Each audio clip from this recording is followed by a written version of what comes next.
Hello， 大家好啊！今日咧就想同大家分享一個咖喱焗紅魚啊！咁咧就好容易整啦，又係送飯送麵包咧都係冇得輸嘅。事不宜遲 ，Let's come on in。咁就首先斜斜地切咗啲香茅先啦。咁有啲朋友咧就中意拍散啲香茅先切嘅，都可以嘅。然之後咧就將啲南薑啊、蒜頭啊、乾葱啊等等咧就切粒啦。之後咧葱花咧都係斜斜地切。咁咧最後咧就青檸咧就切片就 OK 啦。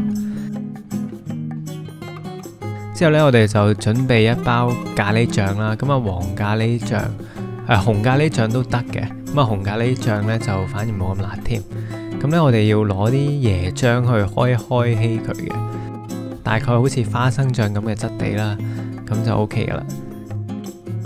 之後咧我哋就準備一條紅魚啦，咁你可以用鱸魚都得嘅，都一樣可以焗嘅。咁咧我哋就要喺個魚嘅身上咧就界幾條痕先，就可以令到佢咧焗嘅時候咧就熟得比較均勻啊。記住咧，條魚嘅兩邊咧都要界痕嘅喎。咁咧之後咧，我哋就可以開始醃條魚啦。咁啊，準備一張錫紙啦，搽啲黃咖喱醬先。首先咧就醃咗條魚嘅底部。咁咧就將啲黃咖喱醬咧就搽落條魚度。記住咧就搽埋落啲痕度。咁咧就等佢入味啲。之後咧就拎起條魚啦，就可以將啲香料咧就滲喺個底度，煎一煎條魚嘅。然之後咧就可以搽個面啦，都係咧就將啲黃咖喱醬咧就抿上就 OK 噶啦。咁咧就抿得勻順啲啦，咁啊魚頭魚尾都抿埋啦。咁個魚肚咧就都可以擺啲香料啦，就可以辟腥啦。然之後咧嗰啲痕咧我哋就可以攝啲青檸落去啦。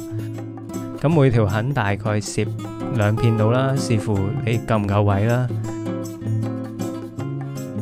之後咧就可以將其餘所有嘅材料咧都一次過灑晒上去。咁咧你見到啲色彩咧都好豐富、好繽紛嘅。咁咧灑完上去之後咧就可以將佢封口啦。咁就拎另一張錫紙啦，然之後咧就將佢好似摺成一個包裹咁樣摺起佢。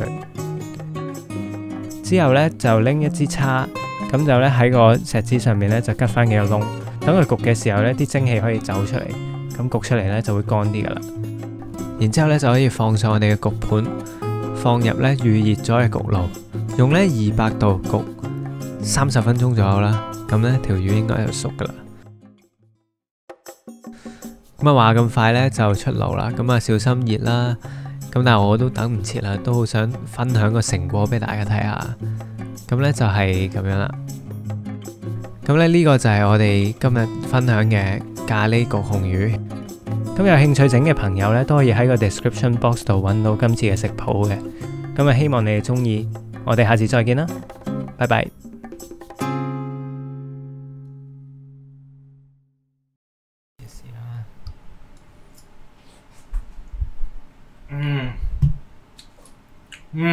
好香嘅咖喱味，同埋好香嘅所有香料。啲香茅啊、南薑，哇，全部喺個口度爆發出嚟，真係冇得頂呢個。喂，搞掂啲飯未？哇，真係要開餐啦，唔講咁多啦。